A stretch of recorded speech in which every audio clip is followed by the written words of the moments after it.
Welcome to American Zionist Women of Color panel discussion. Too often, each of us is challenged by others because people want us to choose one identity over another. When that happens, a lot of feelings come up, especially for women, about why society is pressuring us to choose one identity over another. We need to work together, and I hope you will learn tonight about each of our personal stories and how important it is, especially today, to listen to those feelings. Well, joining the discussion tonight is Rabbi Sandra Lawson, who serves as Associate Chaplain for Jewish Life at Elon University. She became the first openly gay female Black rabbi in the world in 2018.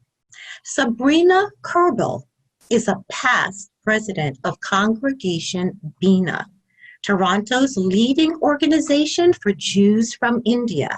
She is a Hadassah leader from Southern California, born of India, Jewish descent. And our moderator this evening is Tema Smith. Tema is dedicated to building a meaningful and inclusive Jewish community through research, training, writing, and relational engagement work. Let's begin this evening's discussion. Thank you so much, Michelle. So I just want to open up by giving everyone on the panel just an opportunity to share a little bit of a frame for the nut of the issue that we're talking about, which is coming into spaces with multiple identities and wanting to really fully inhabit those identities in the Jewish worlds in which we inhabit. So I live in Toronto. I'm the child of an interfaith, interracial family. My father is a Black New Yorker. My mother is a Jewish Torontonian.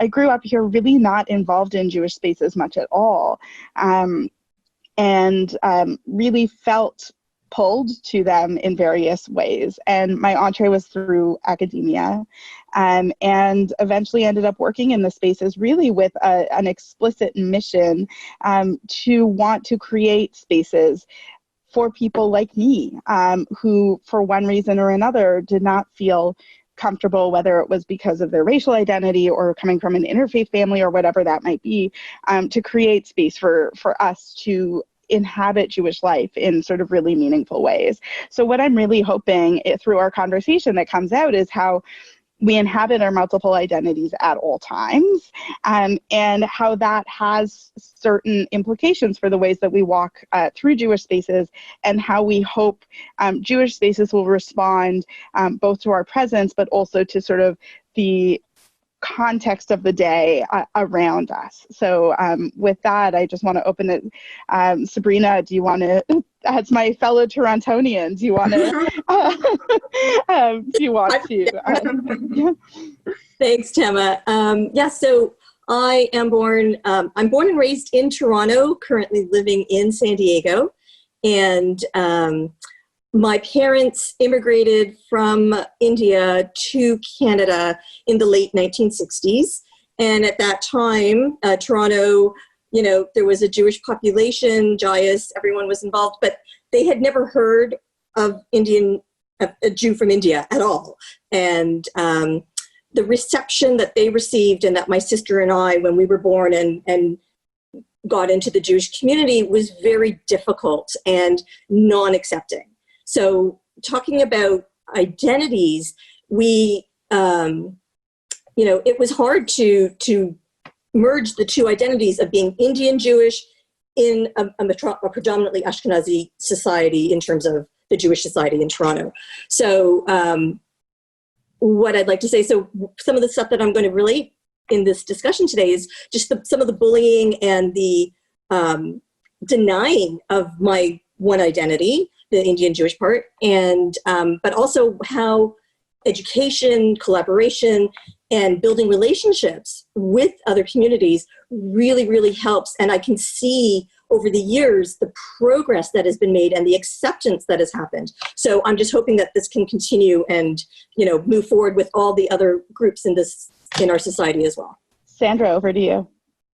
One of the reasons why I'm drawn to this work and why this work is really important to me and many other Jews of color is, I mean, there's so many reasons, but one of the reasons why I feel called to come here and talk about these issues is largely because of the racial bias I experienced when I was a rabbinical student, and the racial bias that I continue to experience as a rabbi.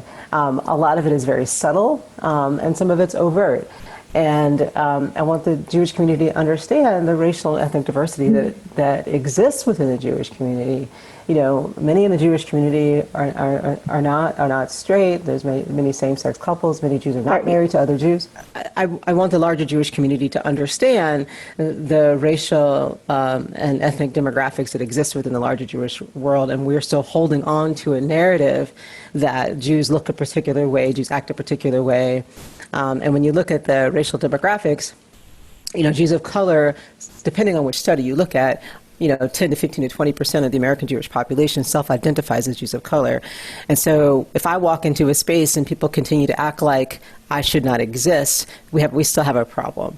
And so I'm hoping to be part of the solution by talking about it. Thank you so much. And I think, you really echo something that I hear really often in both the communities that I work with and also, from friends who are people of color, who do feel like there's a huge amount of work to be done in our spaces to make sure that, we can walk into them sort of safely. And I just want to address one question that I just noticed come into the box was a question about my racial identity.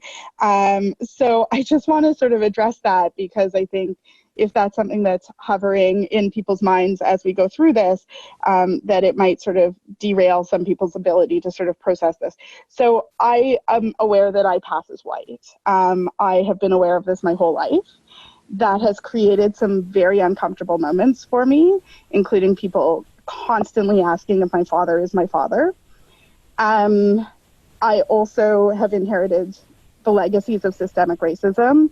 I also experience race and racism by having a visibly Black father and a visibly Black brother. So while I might walk into spaces, it does hit me viscerally when anti-Black racism happens in them in a different way than it would for somebody who is not mixed race.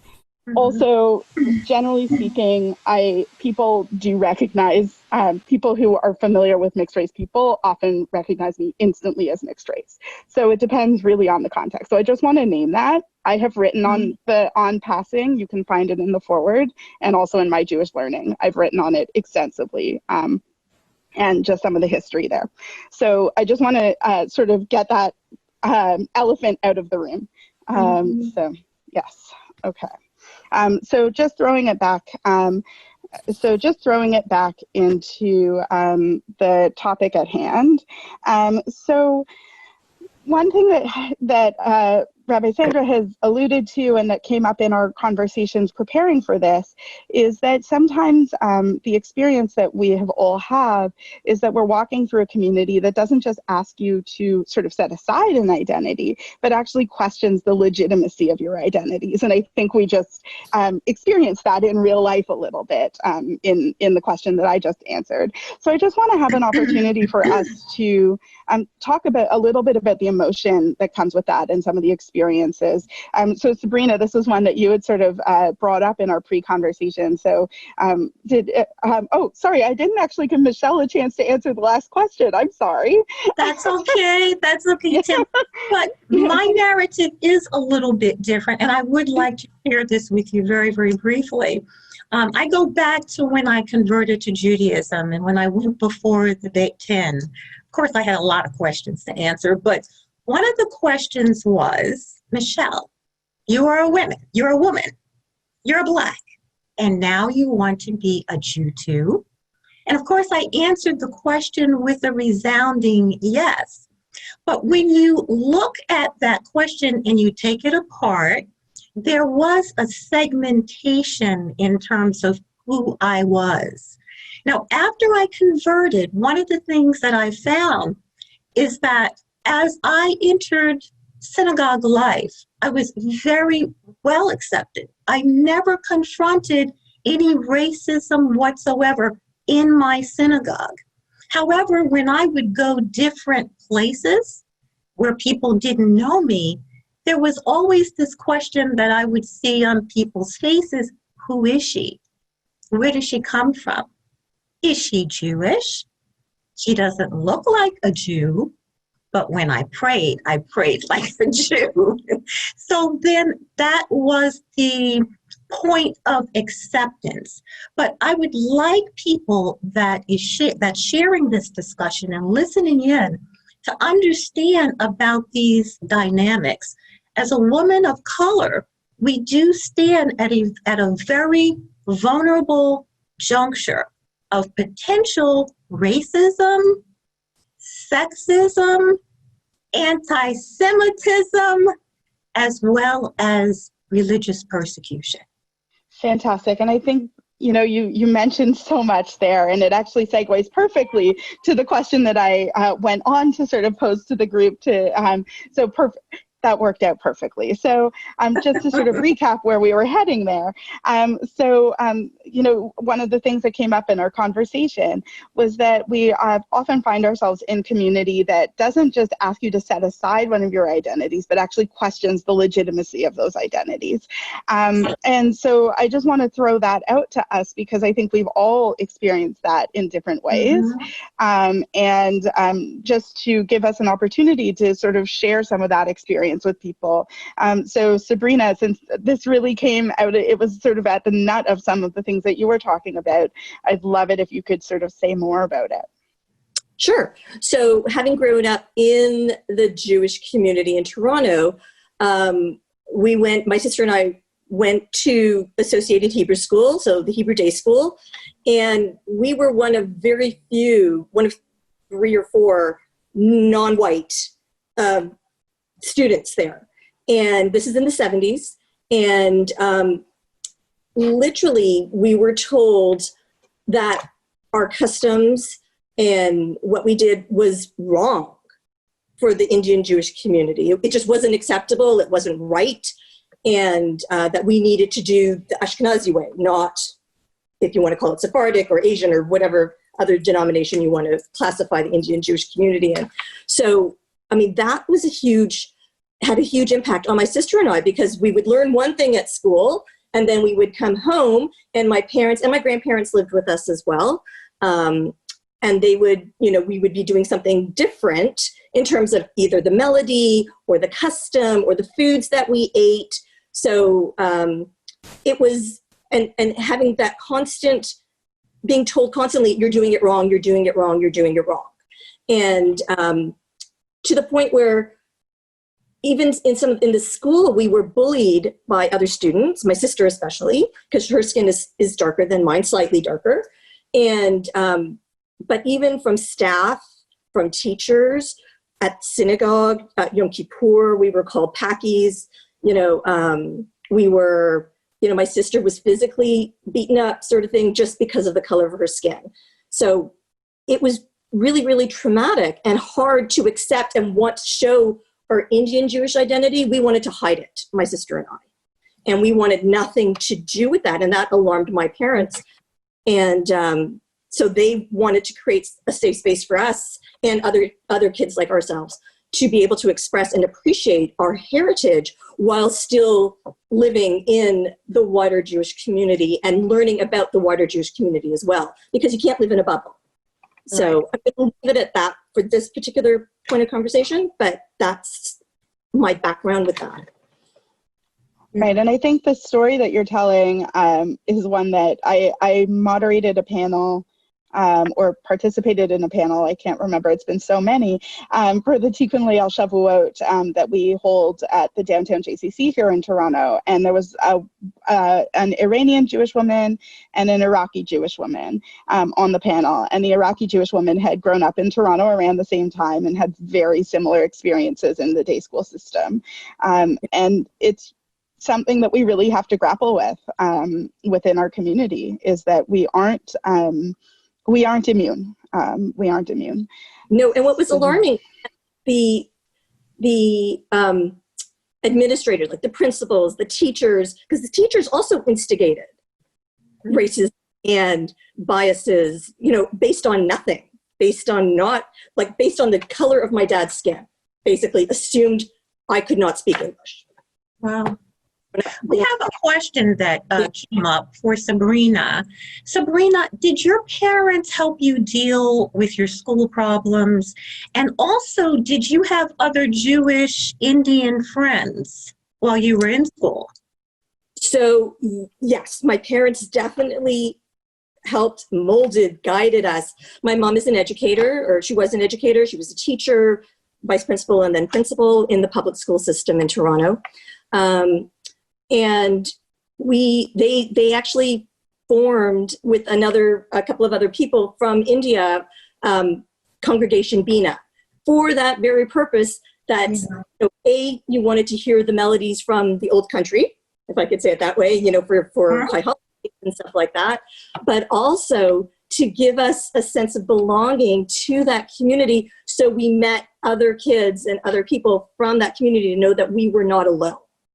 Yeah. And so it still remained till today. We're very involved. Like I said, my sister is president of Congregation Bina right now, but we've been involved since the beginning. And yes, that was very formative and very powerful to do that. Thank you, Sabrina. Thank you so much. So Rabbi Sandra, do you want to talk a little bit about the issue of feeling your identity questioned or delegitimized in Jewish spaces? Yeah, I mean, I think what's really interesting is that I think the Jewish community's gotten better, but I think that many do not recognize what racism looks like today, and that racism has evolved, and that I don't experience the same racism my parents do, and I thank God I don't experience the same type of racism that my grandparents did.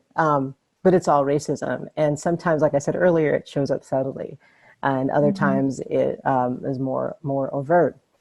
And so I have not been in any Jewish space where at some point, even my home synagogue, where even at some point my Jewish identity wasn't questioned. Like that's like an occurrence all the time. And I could share examples. I don't know how much time we have, but I really could share examples for a long time.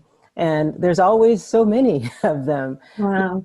My current role as the rabbi of a university, as a campus rabbi, as the educator for Jewish life on campus, as one of the 5 diverse, amazing chaplains on our campus. I have from parents mostly. I remember when I first took the job, I used to say to our director, I could tell which parents read my bio and which ones did not, just based on the questions, because they just seemed stunned.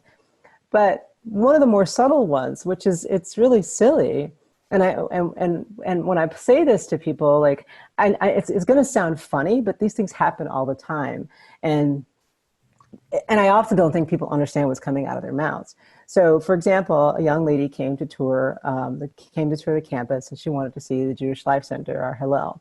She came with her mom, and was introduced by our assistant director. Our assistant director introduced me as, this is our Rabbi Sandra Lawson. And the mom looked at me and just seemed really confused. Like, I just don't know how else to describe it. And I went to shake her hand when we used to do that. And she's like, are you an ordained rabbi? I said, I am. And then she asked me, I believe, like 3 times. And then by the 3rd time, I sort of made a joke out of it. I said, look, if we're going on a tour, you come to my office, I'll give you my business card and to prove so you can see. But the silly thing is, what nationally ranked university or any university would hire a non-ordained rabbi? That just doesn't make any sense. And I think that there was some embarrassment on the daughter's face. And we moved on. But those things happen all the time. And, with many of the parents, when I'm trying to meet them and talk to them, I often feel cornered to explain my existence by answering a ton of questions that are firing at me about me. where I believe parents should be more, I understand parents are dropping off their kids. I get that. And they want to know about the person, but a lot of the stuff that they're asking is on our website. But they're not asking about Jewish life. They're not asking about our programs. They're not asking about Shabbat. They're cornering me and asking me about me. And many of the questions are quite personal and actually irrelevant to my role as a rabbi. And so that often gets, when I try to reframe it or stop it or something, it's framed as I'm just curious. I learned something from a friend of mine recently who said, if you want to see if somebody's really curious, give them a boundary. And so when I say often to people that I'm really uncomfortable with these questions, or I just want to eat my food or whatever the case might be, but then I'm pressured to continue answering questions, that tells me that is not about someone being curious. That tells me, or sends a message to people like me. And by the way, my stories I see a lot of you nodding, so there's sort of some universal experiences. But if I tell you I'm really not comfortable, I just want to pray, I just want to eat or whatever, and you pressure me that you need to know certain things, that sends a message to someone like me that you need to feel safe before I can enter. You need to feel safe before I can go on about my business. So it's really not about, I just want to get to know you. Yes. Because if it was that, relationships are relationships. They play out and you get to know people. By the way, Jews of color, I have never been asked by a Jew of color to explain my Jewish existence. And that's never happened. And I'm not saying it never will, but it just hasn't happened. Right. Always, it's always by Jews, so Jews who benefit from white privilege or white Jews. Rabbi Sandra, we have a question for you. Do you find that your non-Jewish friends find it strange that you are a Jewish rabbi? No, I mean, my friends, because my friends know who I am. So it's all kind of, rabbinical school is a long time. And so I don't have anybody in my orbit that's surprised by that. Anybody who meets me today knows that I'm a campus rabbi. I live in a neighborhood where I'm probably the only Jew that they know, and I know I'm the only rabbi they know. They ask me questions. So it's really not, like I said, it's like, I can understand if I became a rabbi overnight. Right. It was a process. So, and I think, before I became a rabbi, I think there might have been, more curiosity from my friends. They'll tell me about that. But friends want to support each other, and that's the experience I've always had.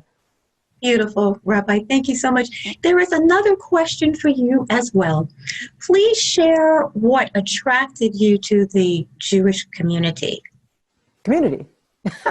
Seriously, like I used to joke, and this, I hope you don't think less of me, but when I went to rabbinical school, I really wasn't thinking much about God. I was thinking more about how to build Jewish community and be in community with Jews. Very interesting. God entered the picture. And the year before I graduated, one of my professors asked us a question like, what do you think about God? I'm like, I'm about to graduate and you're finally going to ask me. I was so confused by the question, I wrote a song about it. So, I was drawn to Judaism because of a friend of mine, who is a rabbi. His name is Joshua Lesser, and I talk about him a lot because he has almost everything to do with where I am today. And I have other role models like Rabbi Deb Noiley, who's in the Bay Area, Elizabeth Bolton, who's in Toronto, and all three of those people, all queer, by the way, had a lot to do with my formation. But when I entered the Jewish space, it was first time in my life, and I hadn't spent a lot of time in religious spaces, by the way, but it was the first time in my life where I had been in any religious space where I felt I could just be, be all of me, and that was cool, and it was Friday night after a long week, and I was an activist, and there was a lot of other activists that I didn't know were Jewish or really cared, and so there was just like, food and singing, even though I didn't understand a word anybody was saying. But that is it. And I have now devoted my entire life around Jewish community and how do we create welcoming spaces so that all Jews who want to come into these spaces can feel welcome. Beautiful. Thank you so much, Rabbi. Thanks for the question. So, I just want to sort of say personally that I met Rabbi Sandra when she was rabbinical student Sandra, very early in rabbinical school, actually. And we were both sort of early in our careers of building Jewish community. And she's been a wonderful friend and colleague and partner in this work that I'm just so grateful exists. So I just want to share that with everyone because I don't get to do that very often. So just want to share. So Michelle, you already spoke a little bit in sort of the question that segued us to where we are now about this idea of sort of identity and what gets left behind and things like that. I just want to, before we sort of pivot to talk about some other areas, just want to give you a chance to add more now that we're sort of in the depth of that conversation. Yes, thank you so much, Tema. The thing about segmentation of one's identity, I think, can be a dangerous situation. Because if you're dealing with yourself from a segmented standpoint, you can lose a part of yourself as opposed to embracing the gestalt aspect of who you are. And one of the things that I found is after I converted to Judaism, my mindset changed. I was no longer just a Black woman. I was no longer so many other things that people wanted to categorize me of, but I became a Jew of color. And that's how I walk through life. One of the things that I have found is a very interesting dynamic is after I did convert to Judaism, I never really experienced racism from the Jewish community. But what I did experience was from my old friends that said, no, we really can't deal with Michelle Norris now because she's Jewish. They felt that somehow I left being a woman of color, that I assumed this identity of being a Jew of color. And you know what? I had to make a decision how I was going to deal with that. Do I need to somehow defend my choices? Do I need somehow to enter into conversations to let people understand I'm the same person? I am the same person. My decision was to move through life, to be able to benefit humanity, and to understand that I was growing and evolving. Thank you so much for sharing that. And I noticed a question come through that I think might be a great time to just talk about briefly, which was somebody asked whether any of us have experienced anti-Semitism in the African American or Indian communities. So Michelle, you sort of spoken of the experience of your friends not really understanding Yes. what it meant to for you to become Jewish and still remain Black. Yes. And I just want to sort of give an opportunity. I will say 100% I have experienced anti-Semitism in Black community. I will also say that it is no worse than the anti-Semitism I have experienced in sort of general society. Most of the incidents that I can think of have been I remember once, I can't remember exactly what somebody said, but we were walking down the street and a homeless person asked for money and I said no, and he said not even a Jewish quarter. That was a white guy. Like those are the things that sort of have stuck with me. So I would say, while 100% there is anti-Semitism in Black communities in which I've walked, it is no more remarkable than the anti-Semitism in sort of white Christian communities that I have walked. So that's sort of where I am on that. And I just want to ask other people to sort of address this question briefly before we pivot to talking a little bit more about our identities as within sort of more, I don't want to say political spaces, but politicized spaces. I would say I have not experienced anti-Semitism from the Indian community as in general. My best friend is Muslim, and when we were at university together, I was an honorary member of the Muslim Student Association, and they knew I was Jewish, and they were totally fine with that. And we were the only two non-Christian staying in a Christian dorm. So it was very interesting that way.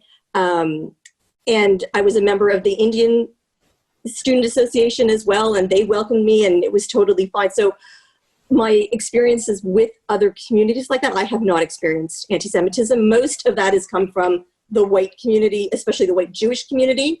But, you know, I'm the typical person who always gets stopped at the airport for random checks, like every single time, no matter what, no matter where in the world. So that sort of way, I get it, but not within the communities that I've been involved with.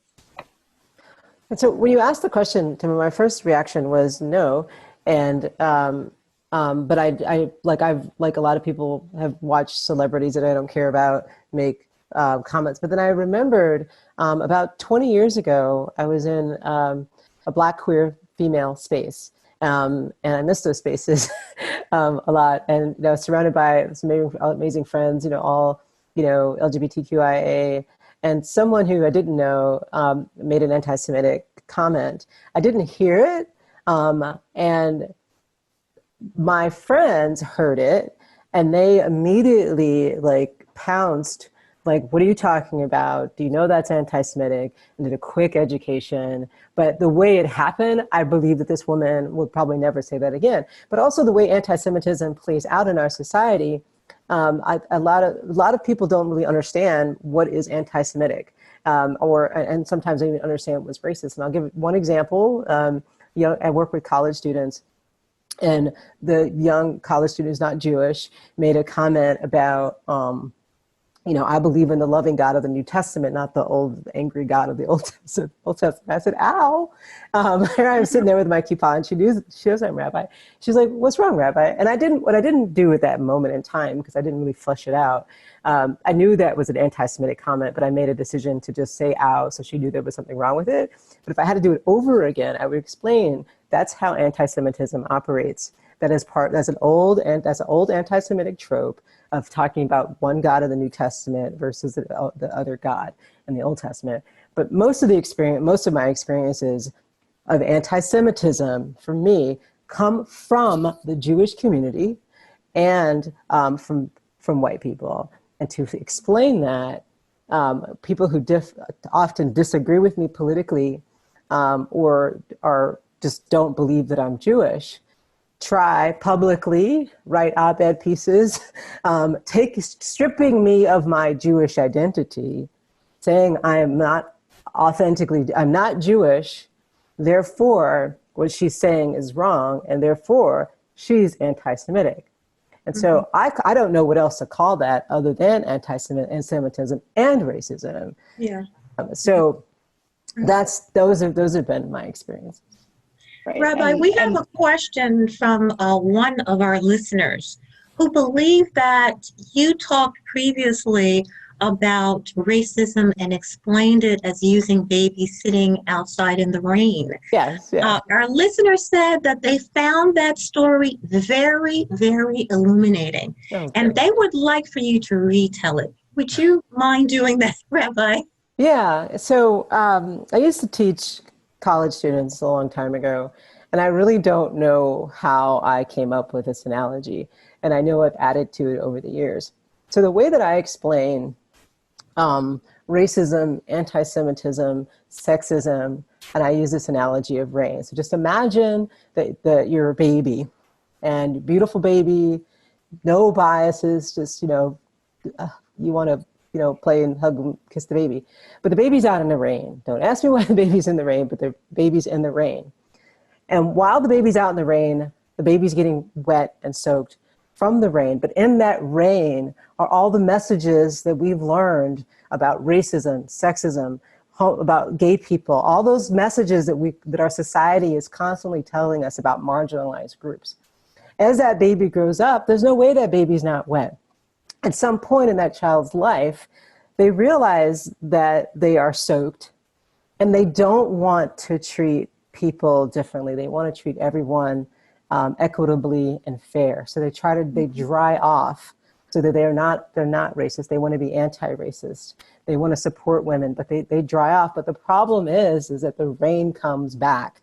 So it is a constant work to unlearn, relearn all the biases that we have in our society. And so I frame that by trying to explain to people that we are either racist or anti-racist. There is no not racist, because anti-racism means that you are constantly emotionally, physically working to dismantle our system of racism. So you're constantly trying to dry off when you get wet. To say that you are not racist means that you are not actively doing anything to dismantle our racist system. So I hope that was helpful. Beautiful. Yeah, Thank you so much, Rabbi. Fantastic. Yeah, Tema, I have a question for you, my dear. Sure. Yeah. The question is, what is the Zionist women of color's role in addressing the socioeconomic challenges that women in general face, but women of color more accurately, whether it be pay equity or equal access to executive level positions in the workplace? So I really firmly believe, and of course I speak from a place of having a personal stake in these questions, but I believe that we all have a personal stake in this. We learn in the Jewish tradition that we are all created in the image of God. And we learn there are so many messages throughout all of our text about even to the extent of how we treat the resident, the Ger Toshav, the resident alien living within our people, and really just so many messages throughout that really emphasize not equality, equity, and really emphasize the ways in which we are to strive for just society. And so I think our roles, the way I see it is our personal role as women of color who hold progressive Zionist values, et cetera, all of these sort of descriptors, is to be part of this in some way, shape, or form. And that, I don't want to prescribe how anyone shows up to anything. For me, it's writing, it's appearing on panels, it's asking hard questions. And just to sort of allude back to something that Rabbi Sandra said about experiences, it's actually put me in the line of fire from the Jewish community a lot. I deal regularly with vicious harassment and bullying, just absolutely vicious, saying, that because I stand up for people of color and want to talk about Black Jewish issues and want to talk about Black Lives Matter and all of these things, that I'm somehow turning my back on Jews, which is ironic because I spend, my full-time job is as a Jewish professional. I write in a Jewish newspaper. I volunteer. All of my volunteer activity is within the Jewish community. 99% of the education I do is within the Jewish community. So if I'm turning my back on the Jewish people, I'm doing a very bad job of it. So, I mean, just being sort of crass about that. But I think, it's for people who themselves are not people of color, though, I think that our tradition calls us to radical empathy.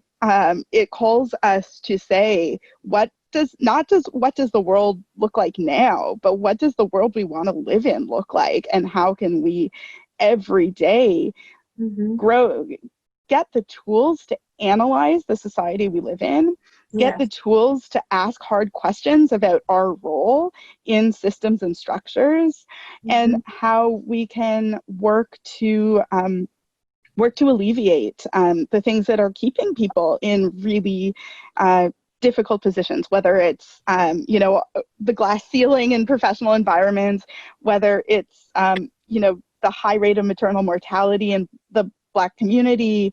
You can look at so many measures. And of course, I'd be remiss sitting here in Canada if I didn't also mention sovereignty for Indigenous peoples, and recognizing their rights to the natural resources that we have taken from them. And so I would be remiss if I didn't mention that. And so, I mean, I think this is a really great point that I know it came up in the questions, and I know we all wanted to talk about it as well, to talk about sort of the political moment we find ourselves in and the politicized spaces that we walk in. And I just wanted to, the big one that we're all talking about right now is Black Lives Matter. And I wanted to take an opportunity for us to all sort of reflect, just watching the time and knowing that we want to give everyone, we want to wrap this up on time tonight, give each of us an opportunity to reflect on what Black Lives Matter means to each of us as individuals. And I'll just start by saying, to me, Black Lives Matter means really that we live in a society that has, unfortunately, for many reasons, well-documented historical reasons, treated Black people as less in some way, shape, or form than sort of the rights that we would expect are granted to citizens and people in the country in general. And for me, what Black Lives Matter means, it's not the organization, it's not it's not the slogan even. What it means is that Black people, my family, my friends, people who I spend every day in community with, deserve the dignity that we would expect any human being to receive. And one thing, a correlated message is, I think, the language of privilege and white privilege that comes out of it.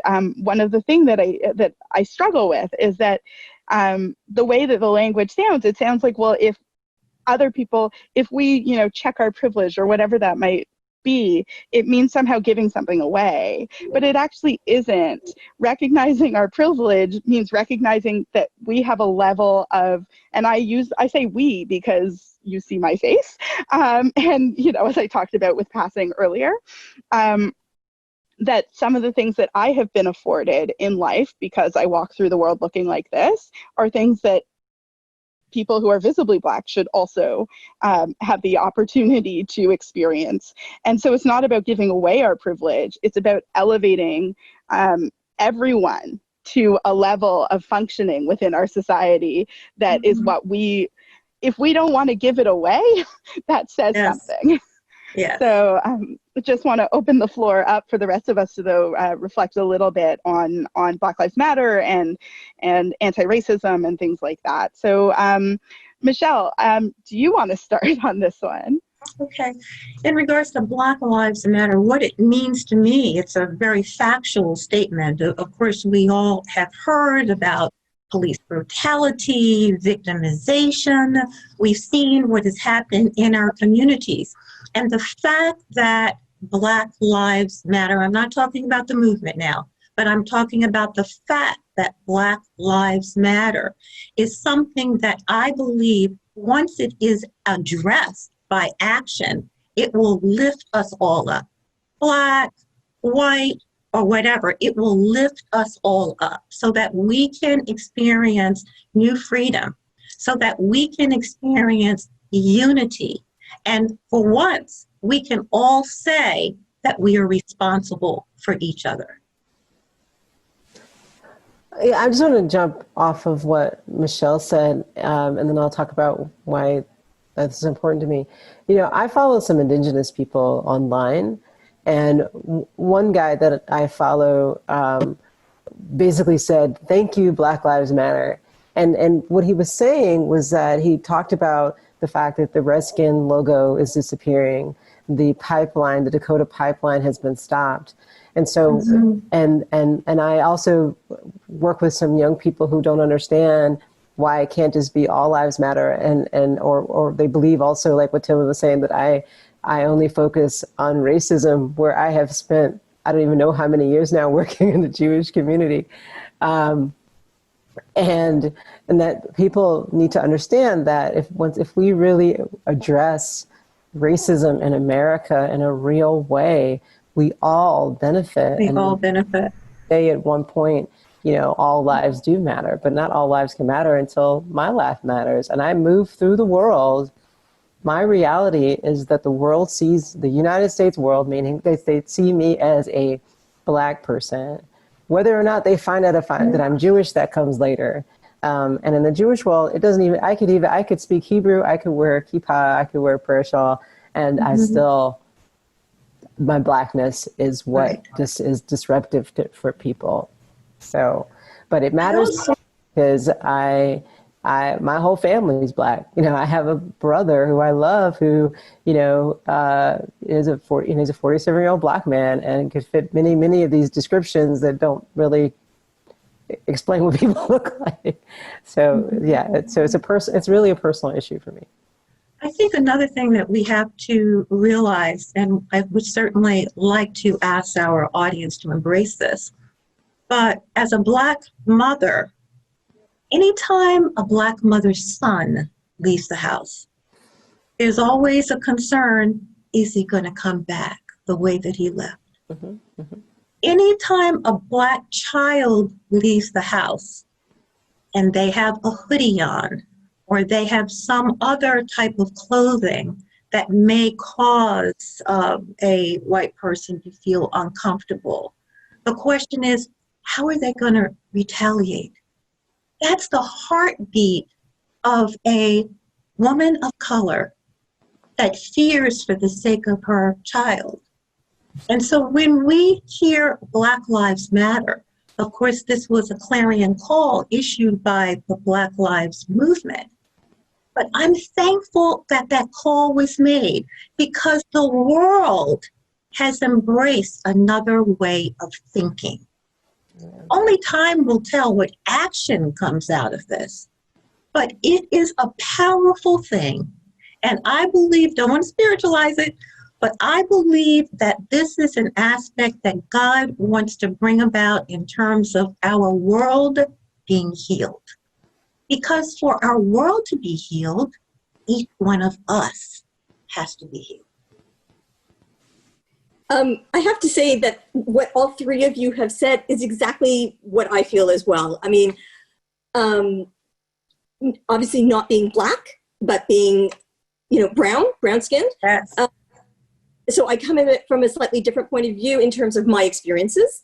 But in terms of for Black Lives Matter, I think that if there is a group that needs to have that equality properly, if I could say thrust upon them, but built up around, so that elevates the whole of society. There's no way that we can lose anything by giving and by granting that equality. That should rightly be everybody's equality. And would think that over the years, with all the different movements and everything, that we would have made more progress. And it's a shame that we keep like one step or two steps forward, one step back. And I know progression, but it's hard to see that.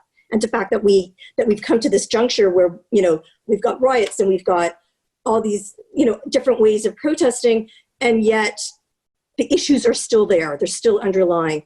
And I think those all need to be addressed. And once we can say that everybody's lives matter, and specifically right now, Black Lives Matter, because those are the ones that are being mostly affected, greatly affected by all of this, then that elevates everybody. So. Absolutely, Sabrina. Yeah, so a number of questions have appeared in the box, all asking the same thing, which I think is the elephant in the room whenever we talk about Black Lives Matter, which is various variations of the question, is Black Lives Matter anti-Semitic? Rabbi Sandra and I shared a panel where we talked about this at length earlier this last month, I guess. So I'm going to throw it to Rabbi Sandra first and then open it up for the rest of us to discuss. Oh, no. So that's the short answer. Black Lives Matter, first and foremost, is a chant, a phrase, a call for justice. And, now Black Lives Matter is a loosely connected organizations.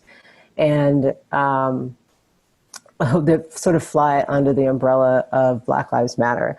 They're all grassroots organizations. And anti-Semitism exists in Black spaces because anti-Semitism exists in the United States. And so Black people, as Tim said earlier, are no more or less likely to be anti-Semitic. And I also want to say that focusing on anti-Semitism in the Black community, where I don't hear the same call out to anti-Semitism in the white community really brings the question to me, what is the focus here? And I think a lot of it has to do with racism. But no, Black Lives Matter movement is not anti-Semitic. Saying Black Lives Matter is not supporting an anti-Semitic organization. And I can yell that all day long and still get questions like that. And I'm going to let Tima answer questions that often come up around BDS because I've been borrowing Tima's language to say it. And I want to say, if you ever want me to be on a panel, anybody, if Tima Smith is on the panel, I'm in. I have to say, I feel like every time we're on a panel together, it's a little bit of like a love-in, because as I mentioned before, we never get to see each other. The last time we were in the same city was at a conference where we saw each other for literally 5 minutes. So it's always very nice in our little Zoom boxes to be on the same panel. BDS and the Black Lives Matter movement. So just a little bit of historical context. So when Black Lives Matter sprung up as an organization, and Sandra just described sort of the structure of that organization, there was a parallel effort called the Movement for Black Lives that was meant to be a policy arm. And it was a conglomeration of a bunch of Black Lives Matter chapters, as well as some other organizations. Heading into the 2016 election, they put out a policy platform as sort of activist organizations do. And within this giant policy platform, I think it was 72 pages or so, it was a beast.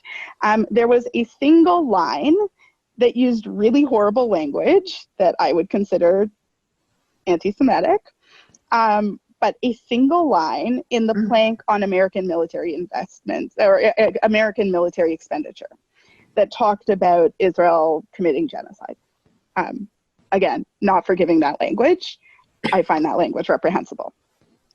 However, the Jewish community freaked out over this one line that actually was blaming American military spending for what was going on in Israel, not like some of the other things that I know we've heard talked about like, you know, Israel training American police. It wasn't that at all. This was explicitly about American military spending abroad. And it talked about not just Israel. There were a number of examples given. And the Jewish community seized on that one sentence and dismissed the entire thing. It's gone now, though. And do you know why it's gone? Because people stayed in conversation with the Movement for Black Lives and explained how it was damaging to the cause. It's not in the 2020 platform. The 2016 platform is scrubbed from the website. If we, this is not my line, I can't take credit for this, but I shared a panel with Rabbi Angela Bookdahl, and we were talking about the Women's March in that instance. And she said, if we're not at the table, we're on the menu. And that's the truth of the matter. We need to show up because it's very easy to come up with the worst possible conclusions when you don't know anyone to tell you otherwise.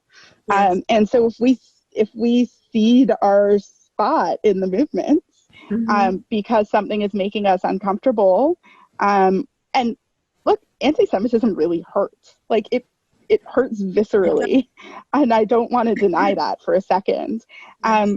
But the opportunity to push back against it is something that is on us to do. It is. And it's on us to build those relationships. Thank you, Tim. We do have another question, and then we're going to have to close. But with our country in the midst of cultural, social, and economic change, how can we bridge the divide between communities of color and the Jewish community? I'd like to answer that.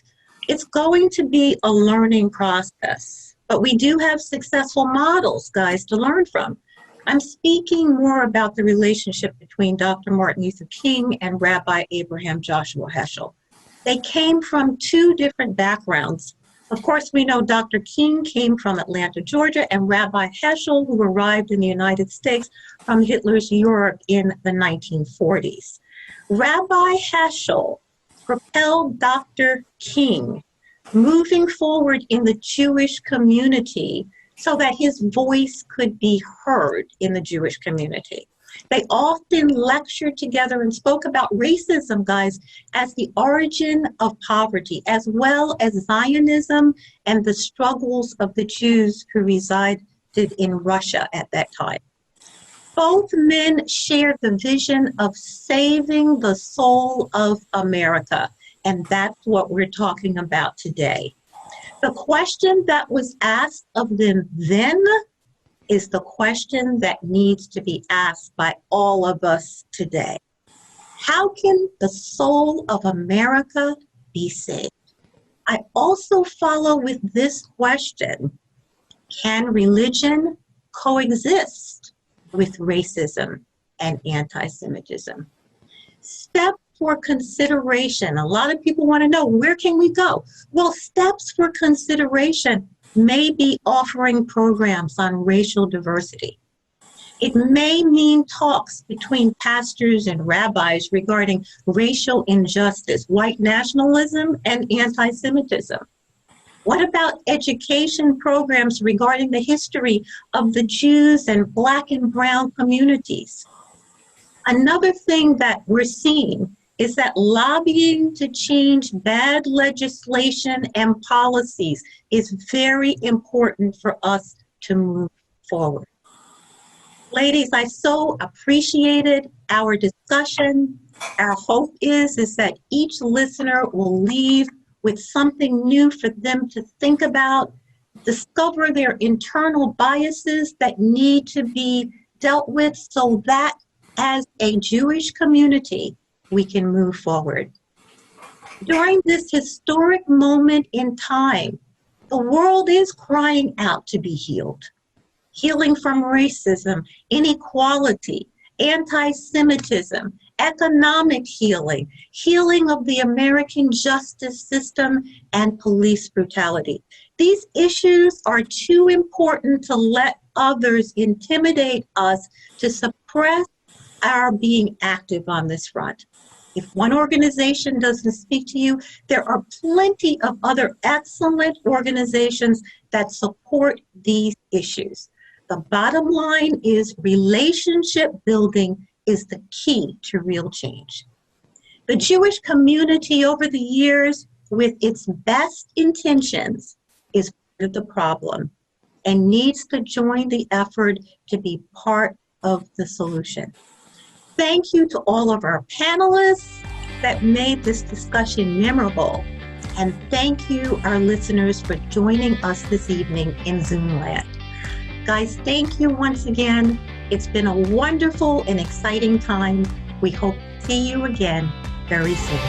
Shalom.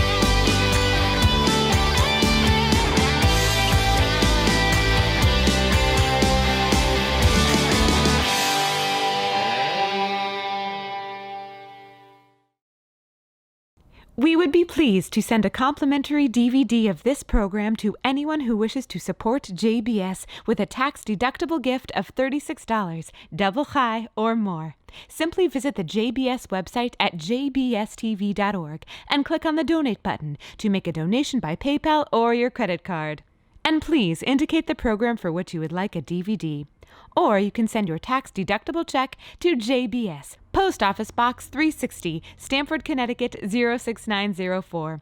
Or you can call the JBS Pledge Line at 833-MY-JBS-TV. That's 833-695-2788. And again, please remember to indicate which program you would like to receive with our compliments. We thank you for your kind support.